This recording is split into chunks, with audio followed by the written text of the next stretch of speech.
Are you ready to place an order today? I don't know. I'll think about it. Well, I mean, it's a very, very good deal. Still not quite sold on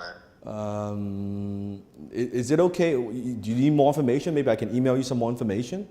Would that help? Yeah, if you could email me, that'd be helpful. Yeah, so I can email the information, and can I call you back maybe, let's say, 2 weeks from now to follow up and see if you may be ready by then? Yeah, I mean, that sounds good to me. Yeah, okay. And the email address we have on file, that's okay, right? Yeah, that should work.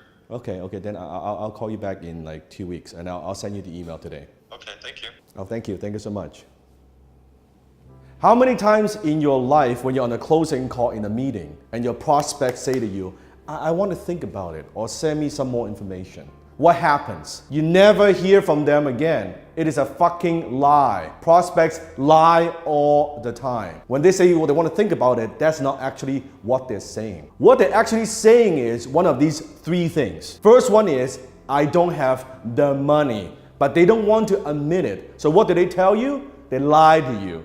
They say, well, let me think about it, or let me get back to you. They never get back to you. They never call you back. When you're on the phone with a prospect, one of these two things happen. Either you're closing them why they should buy, or they're closing you why they shouldn't buy right now. Make sense? So the second thing, what they're actually saying is, well, I don't see the value. When they say they want to think about it, what they're actually saying is, yeah, you have presented your offer, but I don't see the value of this. And that's why they delay the sale. There's a reason why they are on the phone with you in the first place. Number three, when they say I want to think about it, what it actually means is, I don't see the urgency why I should buy right now.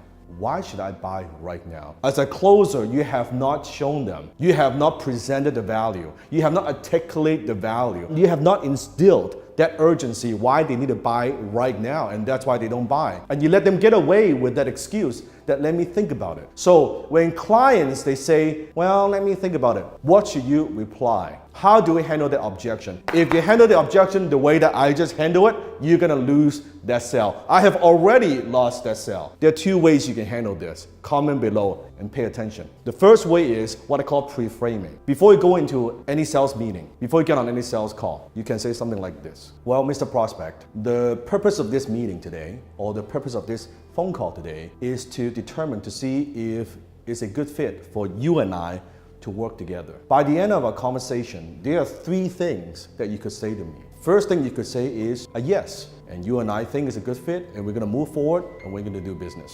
And that's fine, that's good. The second thing that you could say to me, it is a no. And I want you to know it's perfectly okay to say no to me. The third thing that you could say, but that I don't want you to, is I want to think about it. Because I've been doing this for a long time. And usually when people say they want to think about it, what they really mean is a no. I would just prefer just tell me a strict no. No hard feelings whatsoever. So before we get started, before we proceed, can we make a simple agreement? You're only going to tell me one of these two things, either yes or no. Is that fair?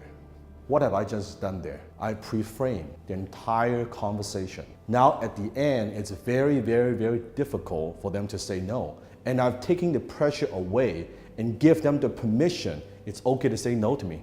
If we're not going to do business, if it's not a good fit, it's perfectly fine. So that's pre-framing. Another thing that you can do is when this comes up at the end, when people say, yeah, that sounds good, let me get back to you, let me think about it, don't be afraid to be direct. Because prospects lie and they always use smokes and mirrors. You want to get to the core, you want to get to the truth. You don't want to let them get away with this smoke and mirror. Get to the truth. As a high-ticket closer, as a good closer, you get to the bottom line. So here's what you do. When they say, I want to think about it, you say, you know what, Mr. Prospect, when people say that to me, that they want to think about it, what they mean is actually a no. You just don't want to hurt my feelings. Isn't this the case here? And people will be like, what? You are so fucking direct. You're basically indirectly saying, I don't buy this. Let's get to the bottom line of this. Then you ask them the next question. So isn't this the case here? You just don't want to hurt my feelings, isn't it? Before I get off the phone, Mr. Prospect, why did you call me in the first place? You circle back.